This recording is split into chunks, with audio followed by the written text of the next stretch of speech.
तर दिसू द्या आम्हाला चेहऱ्यावरही तसं.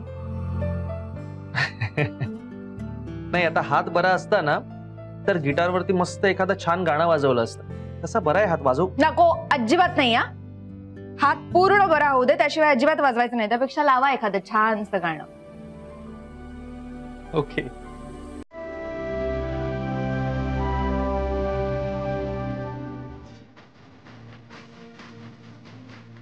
ओके. ये बात. हेच आम्ही मिस करत होतो. तू गेलास आणि घर एकदम शांतच झालं होतं बाबा. हो ना भाऊ? हो ना. मी हिला म्हणाले सुद्धा होते एखादं बंड कार्ट शाळेतून गेल्यावर कसं वाटतं तसं वाटतंय. थँक्यू काकू.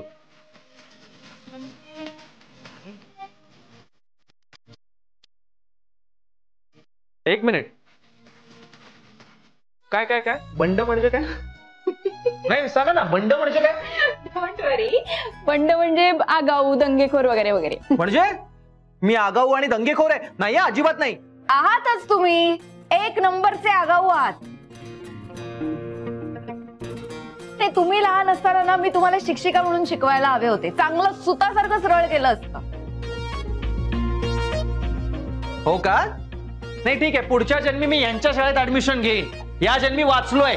राज थांब, ऐक ना, मी काय म्हणते, तू आलाच आहेस तर तुझं येणं सेलिब्रेट झालं पाहिजे ना. एक पेग वाईन तो वनती आहे. हे आगाऊ पार्टी थांबतेस का जरा? आता लगेच काही वाईन आणि दारू आणायची गरज नाही. श्रावण सुरू आहे, श्रावणात तर नाहीच नाही. काऊ ऐक ना, मी काय म्हणते, हे बघ श्रावणात दारू पित नाही, वाईन पितात. म्हणजे वाईन ही काही दारू नाहीये ना.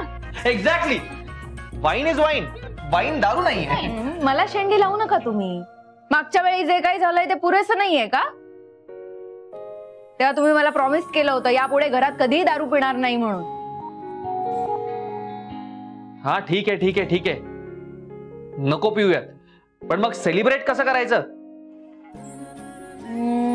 मी ना एक सरबत बनवलंय, आपण ते पिऊन सेलिब्रेट करूया. मी आलो. लगेच निघून जायची काही गरज नाहीये. चांगलं पाचक सरबत बनवलंय मी, बाजूला उभं.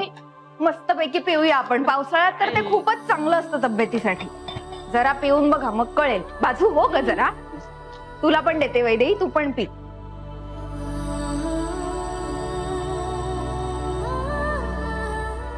हे घे, छान सरबत आहे, घे. घ्या हो, घ्या घ्या, प्या. एवढं तोंड वाकडं करायची काही गरज नाहीये. घ्या, काही विष दिलेलं नाहीये, चांगलं सरबत आहे. एवढं काही कडू नाहीये. फोटो काढू का तुमचा? नाही, कडू असलं ना तर यात थोडी आपली मैत्री घालू, म्हणजे गोड होईल. Cheers to our friendship. Cheers कशाला आता? दारू आहे का ही? अरे यार, सगळ्याच गोष्टींचा प्रॉब्लेम आहे. To our friendship. ओके. हा, टू आवर फ्रेंडशिप.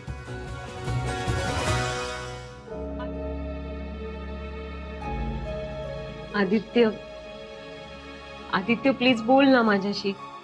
आता मी काय चूक केली? प्लीज. सानिया, तुला खरंच कळत नाहीये तू काय चुकली असते? आदित्य, मला खरंच वाटलं नव्हतं माझी मम्मा असं काहीतरी बोलेल. आपली आई तोंडाला येईल ते बोलते हे माहिती होतं ना तुला. मग कशाला बोलवायचं या घरात तिला? आदित्य प्लीज, माझी मम्मा आहे ती. तेच तर, म्हणून तर तिचा स्वभाव तुला चांगला माहितीये सानिया. आणि आज फक्त आणि फक्त तुझ्या आईमुळे राजवर्धन पुन्हा घर सोडून गेला, लक्षात ठेव. एक मिनिट आदित्य, राजवर्धन माझ्या मम्मामुळे घर सोडून गेलेला नाहीये.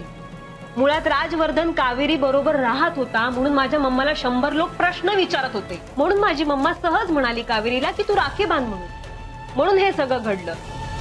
पण आदित्य, मी मम्माच्या वतीने माफी मागतेय ना तुझी. सानिया, तू माफी मागून काय उपयोग होणार आहे? राजवर्धन पुन्हा घरात येणार आहे का? नाही. आता कुठे राजचं आणि काकीचं नीट पटायला लागलं होतं, सगळ्या गोष्टी नीट सुरळीत चालू होत्या. पण नाही, तुझ्या आईमुळे पुन्हा सगळं फिसकटलं आज.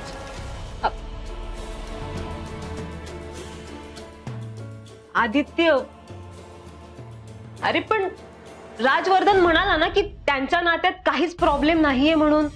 हो म्हणाला तो, पण काकीला असं वाटत नसेल का की आपल्या मुलांनी घरात येऊन राहावं म्हणून? आणि राज जर का घरात येऊन राहिला असता तर कदाचित तो नंतर माहेरच्या चहामध्ये पण आला असता ना. पण नाही, आज तुमच्यामुळे ना सगळं. आदित्य, एक मिनिट. हे सगळं पुन्हा पुन्हा मी ठरवून करते असं जर तुला म्हणायचं असेल ना. तू ठरवून करतेस असं म्हणत नाहीये मी, पण हे सगळं असं घडावं असं तुझ्या मनात नक्की होतं सानी.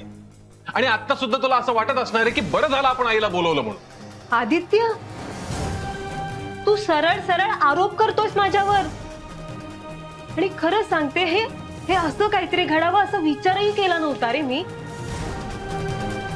हे आदित्य, कावेरीला आणि माझ्या मम्माला मी खूप चांगल्या इंटेन्शनने इथे बोलावलं होतं. अरे सानिया,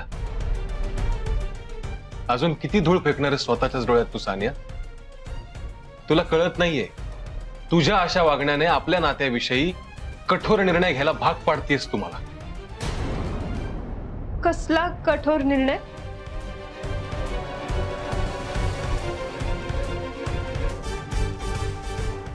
वेळ आली की कळेल तुला.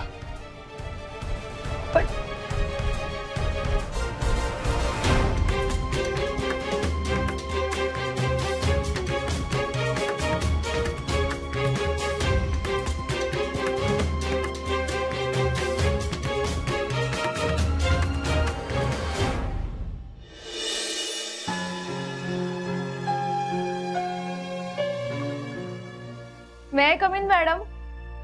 ये कावेरी ये. एक सेकंड. काय ग कावेरी, कसा आहे माझा राज? त्या तडकाफडकी निघून गेला ना तो, त्याचं मन वळवायचा वेळही मिळाला नाही मला. तिकडे त्यांना तुमची काळजी वाटते आणि इकडे तुम्हाला त्यांची काळजी वाटते.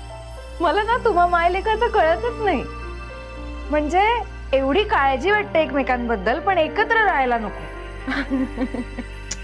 अगं, मला तर एकत्र राहायचंय ना, तोच निघून गेला. त्याला त्याचं आयुष्य करायचंय म्हणून. खरं सांगू तुला, कधी एकदा तो पुन्हा कायमचा घरी परत येतोय, कधी एकदा तो माहेरच्या चहाचे व्यवहार पूर्वीसारखे सांभाळतोय असं झालंय मला. नका काळजी करू मॅडम, नक्की परत येतील ते.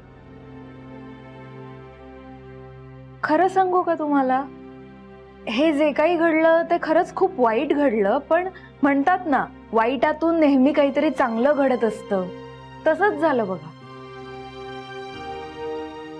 ह्या सगळ्या प्रकारामुळे सरांमधलं आणि तुमच्यातलं नातं पुन्हा एकदा घट्ट विणलं गेलं. तुम्ही अजिबात काळजी करू नका त्यांची, एकदम व्यवस्थित आहेत ते. खरंय. बघ, तुझ्याशी बोललं की खूप बरं वाटतं मला. अगं, तू पण उभी कायस? बस बस. बस. मग काय, तू कॅफेजना व्हिजिट दिलीस ना, कसं वाटलं तुला? हो मॅडम, खरं तर मला त्याविषयीच तुमच्याशी बोलायचं होतं. म्हणजे कॅफे मधल्या कामाचं मला काहीच दडपण आलं नाही, पण मला ना ते पैशाचे व्यवहार तुम्ही देऊ नका. म्हणजे आज एवढं प्रॉफिट झालं, आज हे एवढं झालं, आज ते एवढं झालं, मग त्यात परत ते अकाउंट आणि एवढे मोठे पैशाचे आकडे बघितले ना की दडपण येतं. तुम्ही हे आर्थिक व्यवहार जर दुसऱ्या कोणाला तरी दिलेत तर बाकी सगळी कामं मी करायला तयार आहे. कावेरी, कशी आहेस ग तू? अगं, तू शाळेत गणित शिकवायचीस ना, मग तू आकड्यांचं दडपण कसलं घेतेस? हो, मी मुलांना शिकवायचे, पण मॅडम त्या आकड्यांमध्ये जेव्हा हे पैशाचे व्यवहार येतात ना, तेव्हा खूप गांगरून जायला होतं. आणि मुळात ते पैसे माझे नाहीये, हे खूप जोखमीचं काम आहे. जर तुम्ही दुसऱ्या कोणाकडे तरी दिलं तर बरं होईल. हे बघ कावेरी, ह्या कामासाठी अतिशय विश्वासू माणूस असणं गरजेचं असतं. आणि माझा तुझ्यावरती, तुझा स्वतःवरती नसेल ना, त्यापेक्षा सुद्धा जास्त विश्वास आहे. खरं तर मॅडम, तुमचा माझ्यावरचा एवढा विश्वास बघून भारावून जायला होतंय. पण मी खरंच सांगते, मला काही ऐकून घ्यायचं नाहीये तुझं. तू छान हँडल करतेस सगळं, तसंच कर.